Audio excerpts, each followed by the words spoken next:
Hello friends. About 70% of the friends who watch my videos are not subscribed, and I would be very happy if you did. Also, don't forget to press the like button and leave your comments. Your interaction makes the content reach everyone and contributes to the growth of the channel. Thank you all. From which country or city do you follow the channel? There is probably nothing more downright miserable than the late fall scenery stretching along the endless miles of Interstate 65 in Tennessee. The trees lining both sides of this busy highway stood stark and bare, appearing far less cheerful and inviting than they had just a few short months ago during the vibrant summer days. The sun now spent most of its fleeting time concealed behind heavy, oppressive, lead-gray clouds, casting a gloom that drained all the vivid colors from the world, leaving everything unbearably dull and washed out. Cars zipping past in both directions along this major route were coated with thick, sloppy mud, offering little to lift anyone's weary spirits. Jake, a seasoned driver, despised the dreary fall and harsh winter months because the roads grew slick and treacherous, requiring extra focus, precision, and caution every single mile. Additionally, the evenings and nights became so pitch black that even his high-powered headlights struggled against the suffocating gloom enveloping the car completely. Driving after sunset turned into a grueling test for his tired eyes. Yet, he genuinely loved sitting behind the wheel of his vehicle. Jake always found deep, sincere joy in it, the responsive steering of his company-issued Ford truck, the fresh, crisp scent of its brand-new leather interior, and the raw, untamed power humming under the hood of his trusty mechanical steed stirred some mysterious, almost primal chord within him. That quiet, simmering thrill kept him motivated, even on long days like this, running various errands for the boss across the city. So, despite the dreary, overcast day with its persistent drizzle and mist, and although he was pulling overtime hours on what should have been his well-earned day off, Jake remained in good spirits. He had two solid, heartfelt reasons to smile inwardly to himself. First, his boss, Richard Coleman, had recently shown him more trust, often cracking light-hearted jokes or sharing funny, memorable stories from meetings during their drives together. Second, the boss had requested this overtime favor in a real, down-to-earth, human way that felt personal and sincere. Richard was a tough guy who never held back his words. He preferred giving orders straight and dry with no unnecessary fluff involved. "Jake, I know tomorrow is your day off, but I am asking you, man to man, to step up and work with Vanessa Hartley," he had said over the phone. "Tommy crashed into the ER yesterday and broke his arm. Can you believe that nonsense? Can you help me out here?" Driving a prominent businesswoman from downtown Nashville, who had built a fortune in the construction industry, felt like a significant task. A personal call like that, framed as a genuine favor, carried a lot of weight in Jake's mind. He agreed without a second thought, assuring his boss he would handle it, and now he sat in the warm, cozy cabin of the Ford truck, steering with focus. He occasionally muttered curses at the spray of water and grime kicked up by oncoming traffic, stealing quick glances in the rearview mirror at the striking brunette with a stern expression seated in the back. She was a real stunner, like someone straight out of a glossy magazine, yet her beauty carried a chilling edge. That is how Tommy, the driver who usually chauffeured her, had described her to Jake. Today, he realized that description fit her perfectly. Right from the start, she had sized him up with a cold, piercing stare, as if grading him on some hidden scale, and then laid down strict rules: no music, no chit-chat allowed. She informed him they would be visiting several locations she would specify as they went. "If we are lucky, we will wrap this up in 3 or 4 hours, and you will be free to go," Vanessa Hartley stated coolly. Luck, however, was not on their side today. The first 2 stops, a fancy diner on Broadway and a sleek office tower nearby, were places Jake knew well enough. But the third destination took them far out to the edge of town, practically into the sprawling industrial zones beyond Nashville's bustling core. It was out there, in a drab, nondescript building just off Old Hickory Boulevard, that Vanessa Hartley had a meeting scheduled with someone important. Even before she stepped back toward the car after her brief visit, Jake could sense something had gone wrong. She had maintained a stone-faced demeanor all day, but now she appeared absolutely furious. Her pale cheeks flushed a deeper red than usual, betraying her anger. The moment she slid into the back seat, she dialed Richard Coleman on her phone. "Congratulations, they are screwing us over," she snapped sharply into the receiver. "They will snatch the contract right out from under us and shove us aside completely." Jake caught her reflection in the mirror as she spoke with venom. The raw fury twisting her beautiful face unsettled him deeply. Vanessa in her typical icy mode was already nerve-wracking, but now he wished he could be anywhere else instead of trapped in the car with this raging tempest.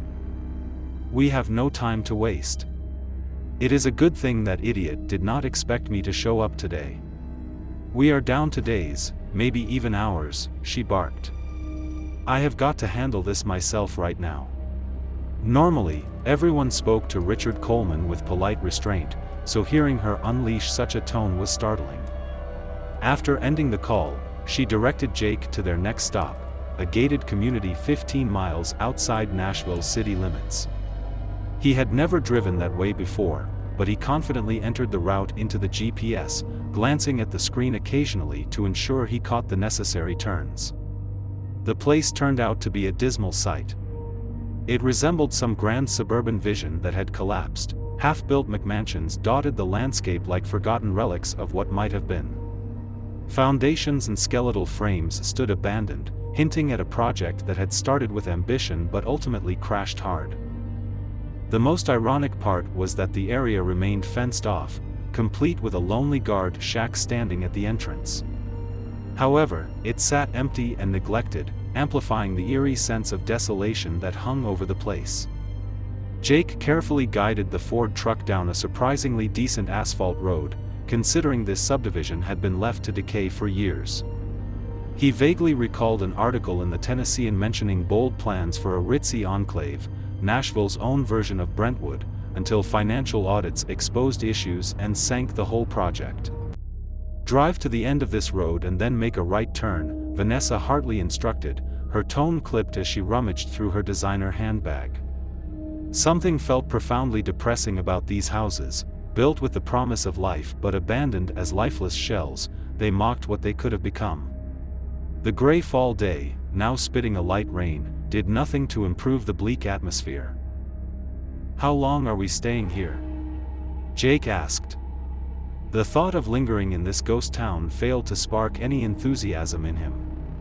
"As long as it takes," she replied curtly, her voice icy and final. Indeed, her demeanor could freeze anyone in their tracks. Did she even have a partner with that kind of attitude? The house they pulled up to looked unremarkable. Walls stood erect, yet no windows or finishes adorned it. A chain-link fence with a flimsy metal gate outlined the lot. Jake stopped on a wide patch of ground in front of it, and Vanessa muttered, "Good enough," as she prepared to step out into the drizzle. Just as her foot touched the pavement, she paused briefly. "Stay here, do not wander around or enter the house. Do you understand me?" she ordered firmly. "Yeah, I got it," Jake responded, left to watch her poised, determined stride toward the skeletal silhouette of the unfinished mansion looming in the mist. No surprise there, he was accustomed to it by now.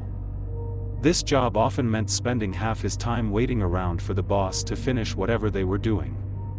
Complaining was pointless since it came with the territory, so Jake never bothered to grumble about it much.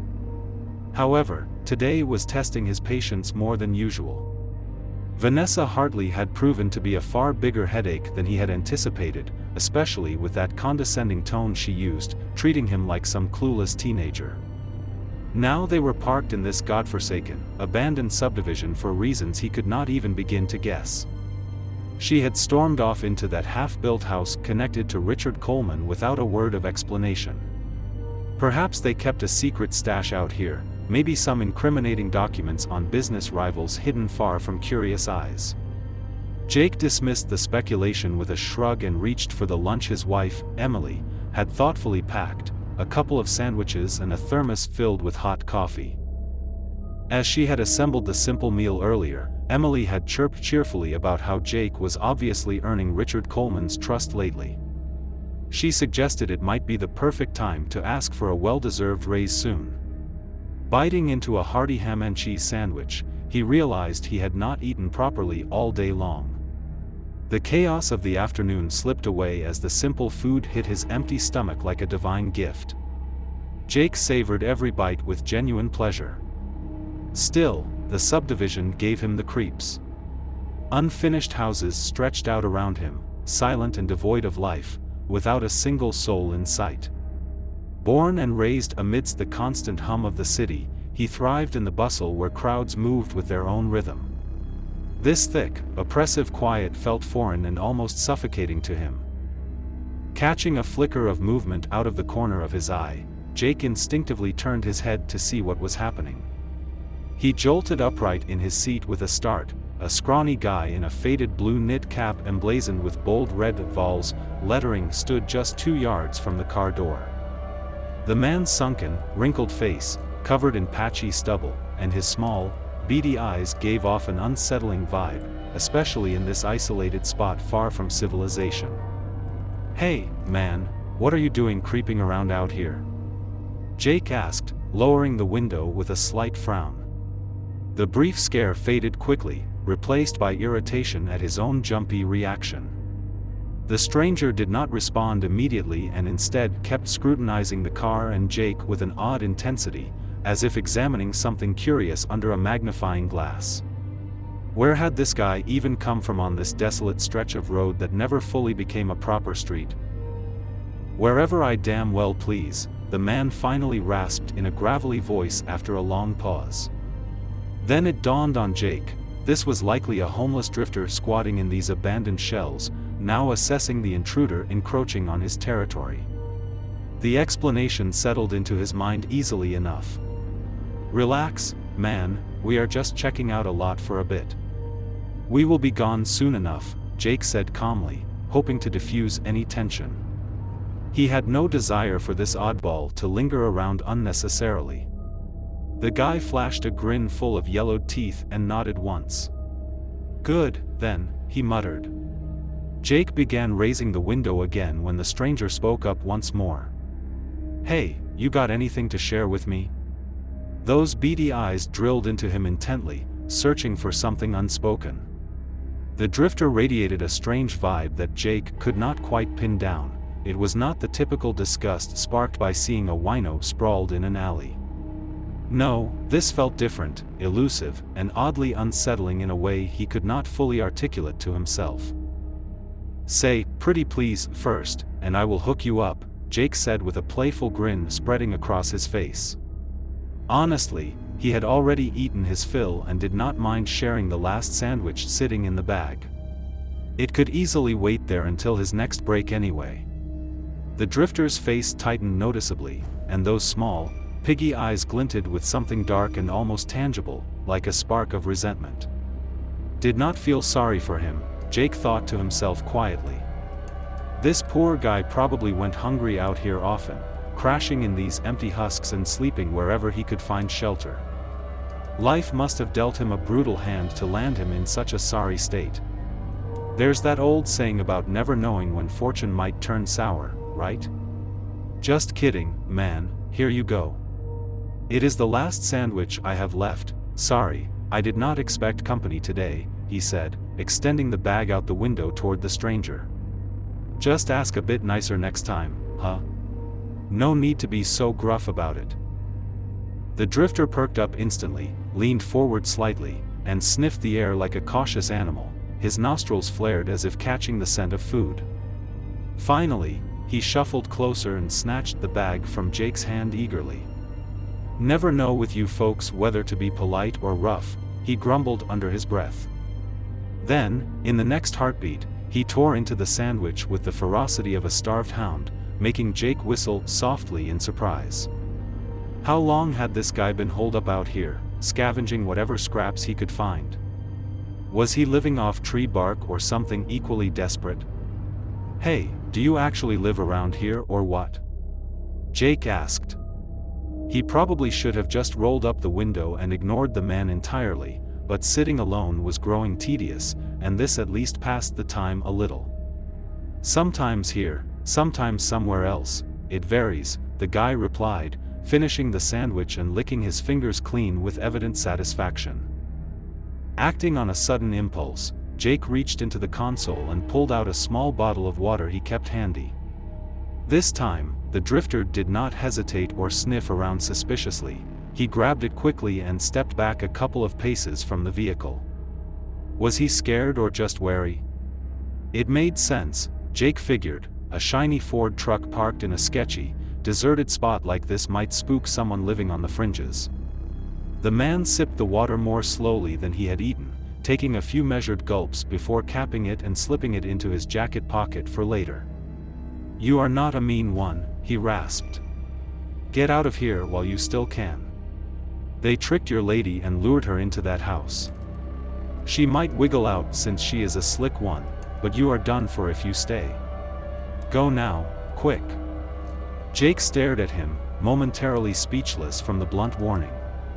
That was a bold claim, and he wondered where this ragged bum got such wild ideas in his head. "What are you going on about? Are you still drunk or something?" he asked skeptically. "I do not drink. Cannot, it messes me up too much, but I sure love eating," the guy shrugged, his tone flat and matter-of-fact. His glare softened a bit, no longer hostile or piercing. Jake muttered a curse under his breath to himself. The day had already hinted at trouble brewing for the boss. Vanessa had been wound tight as a spring the entire ride out here. "Come on, explain it straight," he pressed. "Did you see something around here?" The drifter retreated a few steps, his body tensing as if ready to bolt at any moment. "Easy, I will not touch you," Jake reassured him. "Just tell me clearly what you saw out here, all right?" It was almost comical that he had spooked the guy. Jake was not exactly imposing, tall and lanky with a plain, unthreatening face. Emily always teased that he resembled a music teacher more than a tough driver. "I did not see anything here or hear anything there," the drifter replied evasively. "You were good to me, so I am being good to you too. Listen, man, if you want to live, get out of here, you might still have a chance to make it. Your lady is already caught because they duped her and lured her in there." "She is not my lady." Jake snapped, and the drifter let out a dry chuckle in response. What to do next was a complete mystery now. This guy clearly knew something but refused to spit it out plainly. Jake could not exactly grab him by the collar and shake the truth out of him, could he?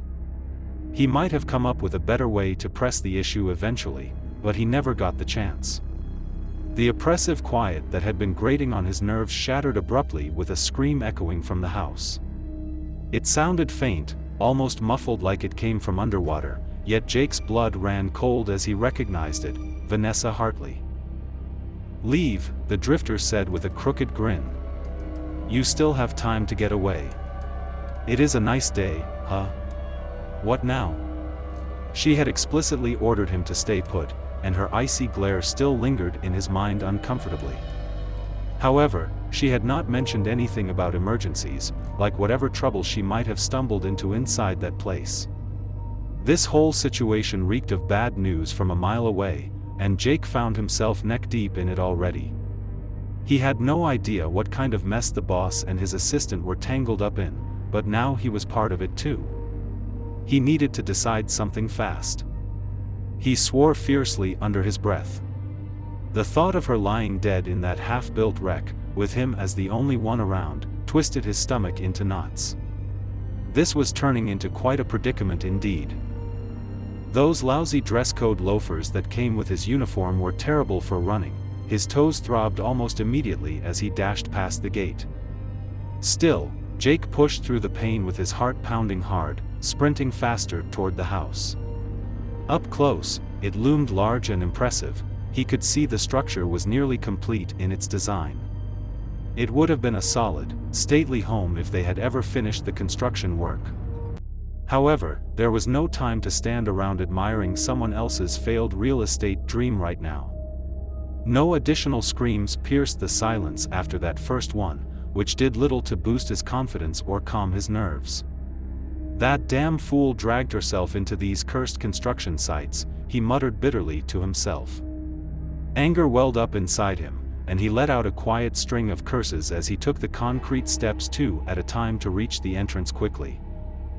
Fear gripped him that Vanessa Hartley might be seriously hurt, or even worse, lying dead somewhere inside. Since no windows or doors had been installed yet, there were plenty of openings to slip through. Fortunately, he spotted her shoe prints in the dirt near an entryway almost right away. "Vanessa Hartley, where are you at?" he called out. The sharp smell of damp brick and dust stung his nostrils as he stepped inside. A sudden wave of unease washed over him, making darting through the bare, unfinished rooms feel downright eerie. It was as if the house's cold, empty framework rejected his presence entirely. Only his heavy breathing and the rapid thud of his pulse echoed in his ears. "Hell, I am used to driving 100 yards for every little errand, and now my heart is hammering like I just ran a full marathon," he whispered hoarsely. "Where are you at, damn it?" He scanned the shadowy corners around him desperately. The house sprawled out with a decent footprint, and shouting while running around like a madman did not seem like the brightest plan to Jake. Where could she have possibly gone inside this maze? There were easily more than 10 rooms, and figuring out which one she had entered felt like a wild guess at best. Then an idea struck him so suddenly that he could almost picture a cartoon light bulb flickering on above his head. She had stormed in here after something went wrong, he remembered. The boss was no saint by any stretch, his hands were likely dirty, and this place might be a hideout for something shady. That theory made sense to Jake now, so he started searching for a way down to a basement level. It took a moment to locate, but he eventually found a stairwell tucked away in a dim hallway leading downward. "They built freaking bunkers in here," he grumbled under his breath as he began his descent. He really did not want to go down there, yet it seemed the most likely spot she had headed toward. The light grew faint quickly, so he switched on his phone's flashlight, silently praying the battery would hold out long enough. He carefully stepped down and eased the door open before entering cautiously. The room glowed dimly with dozens of candles scattered around, and the sudden shift from the flashlight's beam blinded him briefly. The damp, musty stench hit his nose hard. Something was definitely in here, but his eyes had not yet adjusted when he stumbled over something soft on the floor. "Holy hell," he yelped, lunging toward the figure lying face down in the shadows. "Vanessa Hartley, can you hear me? Wake up." He gently rolled her over by the shoulders, her eyes were shut, and her face was smudged with grime. It took a second of fumbling, but he finally felt a faint pulse beating on her neck. Finding her alive lifted a huge weight off his shoulders. Most of the immediate problems were solved with that alone, and the rest could be sorted out later. He just needed to get this reckless woman outside for some fresh air. It would not be surprising if the basement's stale, toxic air had overwhelmed her and caused her to collapse. As his eyes adjusted to the dim candlelight, he scanned the room, and his gaze soon landed on something in the center, encircled by flickering flames. His brain took a few seconds to process what he was seeing clearly. Jake stood rooted to the spot, frozen like a statue and staring in disbelief. The body lying there had skin so sickly white that some instinct told him no pulse would be found, no matter how hard he checked. He let out a shaky breath and only then noticed how dry his throat had become. His voice rasped hoarsely when he tried to speak. Moving closer slowly, almost creeping, he tried to convince himself it might not be a corpse, perhaps a mannequin or someone else unconscious like Vanessa. But when he touched the neck, all hope vanished. The skin felt ice cold and clammy, making him want to recoil instantly. This was undeniably a dead body, nothing more than flesh and bones now. He desperately wanted to be anywhere else but near it. "Run while you can," that odd drifter had warned him earlier. That advice seemed brilliant now. Too bad he had not heeded it back at the car outside. It was too late for regrets, he was in deep trouble already. Muttering curses to himself, he turned back toward Vanessa when he noticed something else in the flickering shadows. Over in the corner, a young guy was clearly dying, blood pooled around him from a gash in his neck that he clutched weakly with one hand. "Son of a bitch!" Jake exclaimed, grasping that another body would soon join the countdown here.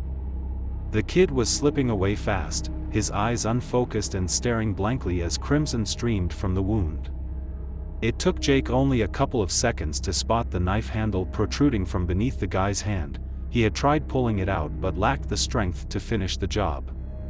"What in the hell did you people do down here?" he shouted, his voice echoing off the walls. No one among the present was in any state to respond to his furious question. The guy looked about 25 or 26 years old, solidly built with a frame that suggested strength. His face might have been handsome once, but now it was pale with bulging, lifeless eyes. He did not resemble a drifter like the man outside at all. "Who are you, damn it? Why are you stuck here with a knife in your neck?" Jake demanded. A brief spark of awareness flared in the dying man's eyes, and he flicked them toward Jake, his mouth opened slightly as if to answer. Only a choked gurgle escaped instead. He tensed up, straining to rise, and then his eyes rolled back completely. One final twitch passed through him, and he was gone for good. This situation was beyond bad now. Jake knew he had to get out of this stinking pit with its candles and growing stench that was splitting his head apart. He needed to haul Vanessa upstairs somehow, and then he would figure out the next step, whatever that might be. Jake turned to head back to her, but he froze in place the very next instant. His throat tightened so much that he could not have spoken a word if he tried. He should have bolted right then, leaving that woman behind, and run as fast as he could away from this nightmare. Because the figure standing amid the candlelight, with wide-open eyes staring straight at him and a grin revealing dark red gums and crooked teeth, could not possibly be alive in any normal sense of the word. He had always considered himself a quick-thinking guy despite not being especially big or strong. Jake rarely lost his cool under pressure. A driver had to adapt fast to whatever the road threw at him, and that was how he lived his life too. Emily often praised that trait in him with admiration. But now he just stood there, gawking helplessly in stunned silence. The corpse shifted its head and locked its gaze on him, which did nothing to ease the growing panic inside. "Do not move," Vanessa Hartley whispered suddenly, her voice cutting through the haze and making him flinch enough to step backward instinctively. The dead thing reacted instantly, lurching forward with a loud sniff that sounded disturbingly alive. "Fight it?" No way. Jake had zero interest in tangling with that abomination. He wanted to be miles away from this place, ideally never having come to this subdivision, entered this house, or descended into this cursed basement in the first place. That would have been pure bliss. He glanced over cautiously and saw Vanessa was awake now, sitting up instead of sprawled out on the floor. She stared directly at the corpse, all traces of her usual haughty demeanor replaced by sharp, unwavering focus. "I smell meat, so fresh and so dumb," it croaked in a grating voice. "Come here, little worm, I will not hurt you."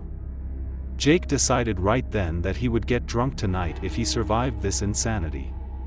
"Shut your trap, you creep," Vanessa snapped back sharply, already on her feet and holding one hand out toward it with her fingers crossed in a strange gesture. The thing whipped its head around fast and snapped its teeth together. It looked ready to lunge and devour her whole. Yet that was not what happened next. She stood firm, unwavering, and when it closed within 2 steps of her, she shouted a string of incomprehensible words in a commanding tone. The corpse collapsed to its knees immediately, grinding its teeth in frustration. "You are a tough one," it hissed through clenched jaws. "You bet I am," she retorted and spat on the ground defiantly. "Jake, do not just stand there like an idiot, grab me that knife right now," she ordered. "The knife?" he echoed, still half-dazed by the scene unfolding before him. "Yes, pull it out of that jerk's throat and bring it to me, hurry up." Her words snapped him out of his stupor quickly, and he found he could move again at last. Not fully grasping what he was doing yet, he turned around, gripped the knife still lodged in the dead guy's neck, and yanked it free with a grimace. The sensation of steel sliding out of flesh was revolting. On any other day, it might have made him sick to his stomach. After dealing with walking, talking corpses, though, it barely registered as a blip. It was only a few steps to reach Vanessa, but to Jake, they stretched out like an unbearable eternity. He hurried as fast as he could manage, yet it felt like one of those frustrating dreams where movement slows to a crawl, as if he were wading through thick syrup. The corpse remained on its knees in the dim candlelight, but he could see it shifting slightly, inching closer to her by dragging its knees across the floor. "Stop, you fool, do not give her the knife," it rasped desperately. "She will gut you too, just like that other guy. Help me instead, I will grant you anything you want, human." Its voice dripped with promises, but its earlier talk of meat made those offers ring hollow and sinister. Jake handed the knife to Vanessa without hesitation, and she took it without even glancing his way before staggering toward the corpse purposefully. She moved unsteadily, clearly weakened by whatever had happened earlier. Bound by word and will, she intoned solemnly, and he flinched back instinctively. For a fleeting moment, it seemed like a flash illuminated the basement, and a faint ringing buzzed in his ears, reminiscent of a firecracker's echo. Then she drove the knife into its chest with force. It let out a piercing shriek, arching backward violently, and Jake clapped his hands over his ears to block the sound. Almost instantly, as the blade sank in with a sickening squelch, the corpse slumped down, lifeless once more. "Stand in the center of the circle," Vanessa commanded firmly, and it obeyed her without resistance. "I will devour your soul, you wretched filth," it continued to rasp weakly, but its words cut off as she swayed and began tilting sideways. Jake lunged forward on reflex and caught her just before she collapsed onto the grimy floor. "Well, you are quite the knight in shining armor, Jake," she said with a faint smirk playing on her lips. She had a will of iron, no doubt, but her face looked pale, and she seemed in rough shape overall. What was all that?" he stammered. "Are our partners trying to screw us over and take us out for good?" "Yes, exactly," Vanessa Hartley replied with a nod, steadying herself carefully. Jake released his grip as she found her balance again. "That took a hell of a lot out of me," she muttered hoarsely, lifting her gaze to the corpse still kneeling nearby. "Sure did, rushing in here all dramatic like some action hero," she added with a tired grin. It lunged slightly at her words, making Jake jump back in alarm once more. "Die already, you witch! I will rip you apart, tear open your throat, and drink the pitiful dregs of your black soul," it snarled furiously. Vanessa merely shrugged and smirked again in response. "Jake, my bag is around here somewhere," she said casually. "Be a dear and grab me a chocolate bar from it, please." She stepped back confidently, signaling she was feeling steadier now. He found 2 Snickers bars tucked inside her purse, and she practically purred with delight as she bit into the first one eagerly. "God, this is good," she exclaimed. "I would rather have coffee with a splash of cognac and a long soak in a hot bath, but glucose will do for these awful days." She closed her eyes briefly, savoring the sweetness. Jake kept an eye on the corpse. It had stopped ranting and now just sat there, glaring at them with its eerie, milky eyes while occasionally sniffing the air loudly, which made him twitch uncomfortably each time. "Do not worry about it, that creep is harmless now," Vanessa said without looking at him. "Let it huff and puff all it wants." "If it helps, I did not see anything and do not remember a thing," Jake forced out quickly. "No need to kill me over this." She laughed, a clear but weary sound that rang through the basement. "All right, you have convinced me," she replied. "Relax, Jake, you are safe. You did well, even if you ignored my orders and barged into the house anyway. I heard screams and thought you might have fallen or something like that," he mumbled under his breath, slightly embarrassed. "Well, look at you, turning out to be quite the specimen," she teased. catching me mid-fall and sticking around in a pinch. Sorry, though, no kiss for you, Prince Charming. You are not my type. She had already finished the first Snickers and was now chewing the second with renewed enthusiasm, her eyes fixed on the corpse ahead. It stared blankly forward, deliberately ignoring her presence now. What is wrong, big guy? Not even going to threaten me anymore? I am disappointed, Vanessa Hartley speaking, she taunted lightly. Stop toying with me, witch, it growled back. You got lucky today, but tomorrow might turn out differently. Now that it had ceased its wild grinning and threats, it resembled a lifeless sack of bones, sitting still and expressionless. Jake wished it would just lie down quietly like the poor kid with the slit throat in the corner. I am sure it will, she said dryly and stepped over toward the young guy's body. Forgive me, Jake, but we need to get moving fast. There is some bum wandering around outside. He probably lives here in the subdivision somewhere. He might call the cops, and if they catch us down here, we will have problems up to our necks. The initial shock had worn off by now, leaving Jake trembling slightly in its wake. Who is he going to call out here? Do not worry about it, Vanessa said dismissively. That damn leech could have tipped me off for old time's sake, though. She seemed to be feeling better already. Her movements and speech carried more confidence than before. You know, you are damn lucky, Jake, she continued. If I were you, I would buy a lottery ticket after today. Yeah, real lucky, he replied dryly. I worked on my day off, drove all over the city, and now I am stuck in a basement with 2 dead bodies and what seems like a witch. What exactly happened here, Vanessa Hartley? Who were these people when they were alive? Those are excellent questions, Jake, she said thoughtfully. I would love to know who that punk was myself. Go check his pockets for me. With that, she approached the corpse again, and it snapped its teeth furiously while glaring at her with those unsettling white eyes. Jake had no desire to argue or push back against her orders. She could handle her own weird business however she pleased.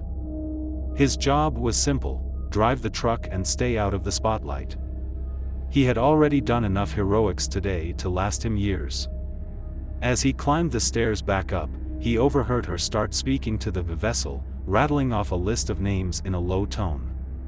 Realizing he could still make out her words, he hurried up the steps as fast as possible. He wanted no part of whatever dealings the boss and his assistant were mixed up in. The less he knew, the better he would sleep at night. Sure enough, he found the barrel upstairs. He had noticed it earlier while racing around looking for her but had not paid it much mind then. Now he saw ash lining the bottom. It was not a lot, yet it made him wonder how many other documents or items had been torched here before. Jake nearly bolted out into the open air, but his stomach twisted violently before he could make it. A sharp spasm doubled him over, and he vomited painfully onto the ground beneath his feet. The basement had been damp and rancid, yet at least it shielded him from the biting wind now cutting through him outside. He had always hated fall for tricks like this: heavy, leaden clouds blanketing the sky, a persistent drizzle soaking everything, and gusts of wind that made the chill downright unbearable. Flames crackled lively in the barrel, consuming what once belonged to Ethan Brooks entirely.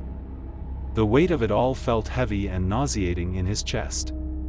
His hands trembled noticeably, but he forced himself to ignore it and took another long drag from his cigarette. Smoking kills, you know, ever hear that old saying?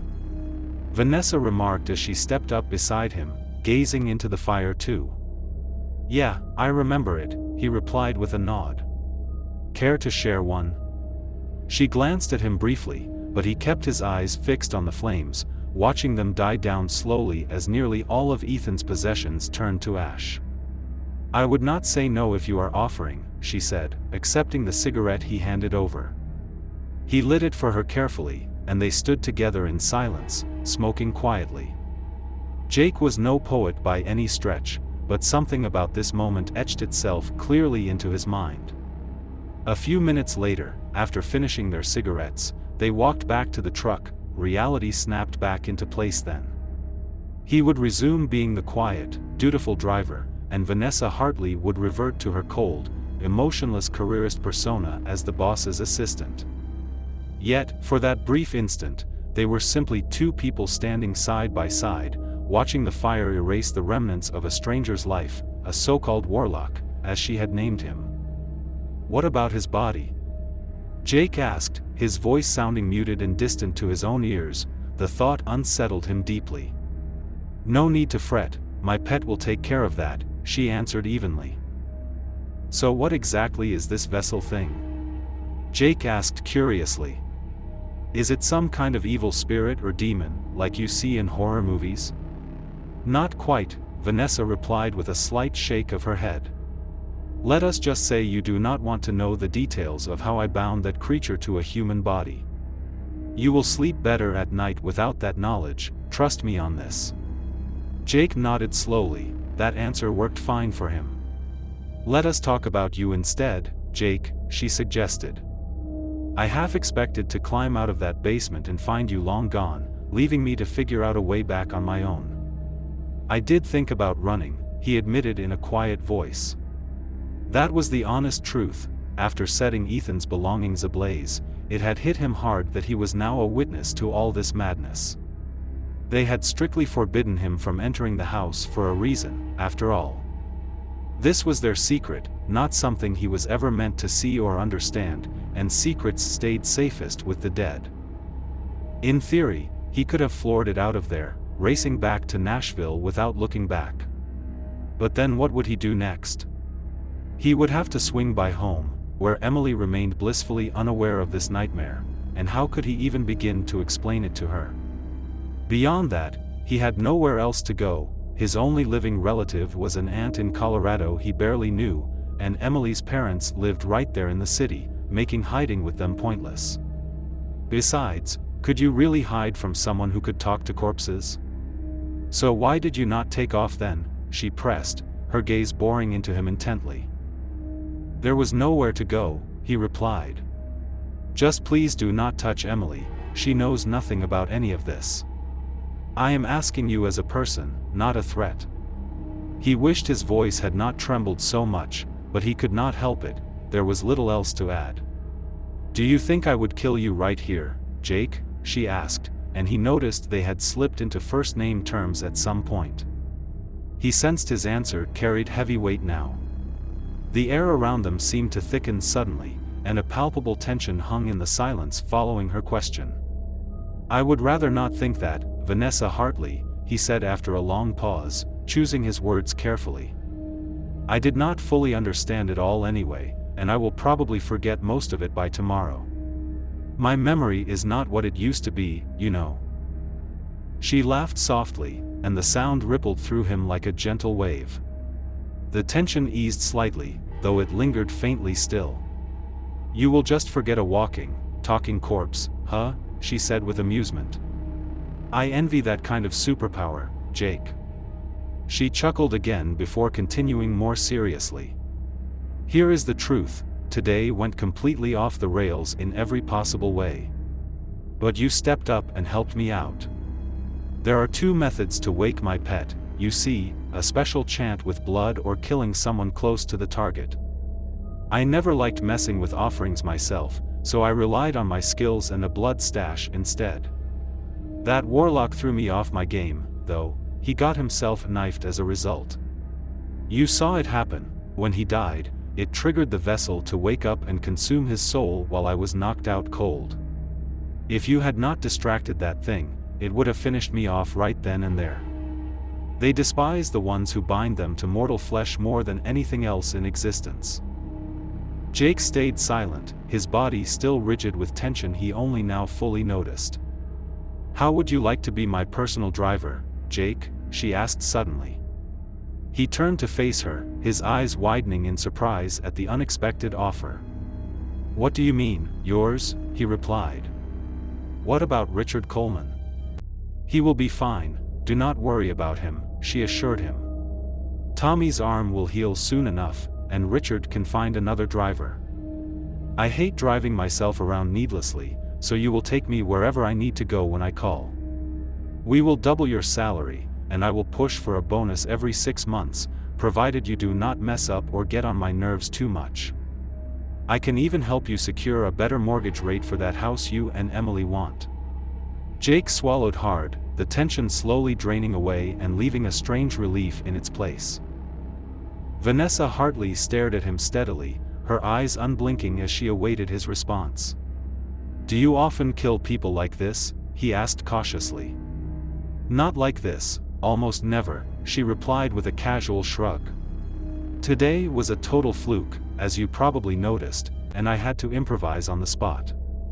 If that warlock had been more skilled or powerful, I would not have survived this mess. We got lucky they sent such a novice instead." Her answer was vague, and he knew it well enough. But really, what difference did it make who sat in the back seat giving orders? He was already in too deep, and now he understood that fully. "I am in," he said simply. "Good, now say you will serve me willingly," she instructed firmly. The phrasing sounded ominous and twisted his gut, but turning back was no longer an option. Better pay, regular bonuses, and mortgage help were on the table. He was not the one summoning demons, just driving as he always had. "I will serve you willingly," he said, and his voice held steady with barely a quiver this time. A sudden sting pricked his fingers, a faint trace of blood lingered there from earlier. Vanessa brushed it away with her nail, then swiftly scratched his cheek, drawing a thin line. His ears buzzed loudly, and his vision blurred with a hazy fog for a moment. Somewhere deep in his mind, her voice whispered cryptic phrases he strained to catch, but their meaning slipped away like smoke. Then it all stopped abruptly. "There we go, we have a deal now," she said with a satisfied smile. "You are locked in, Jake. Let us head to the truck." What just happened?" he asked, still reeling slightly. "Do not worry, it is just a little precaution," she replied. "The dizziness will fade in a few minutes, no big deal." He did start feeling better soon enough, though it brought him no real comfort. Was that some kind of curse or something? He pressed warily. "No, not at all," she laughed lightly.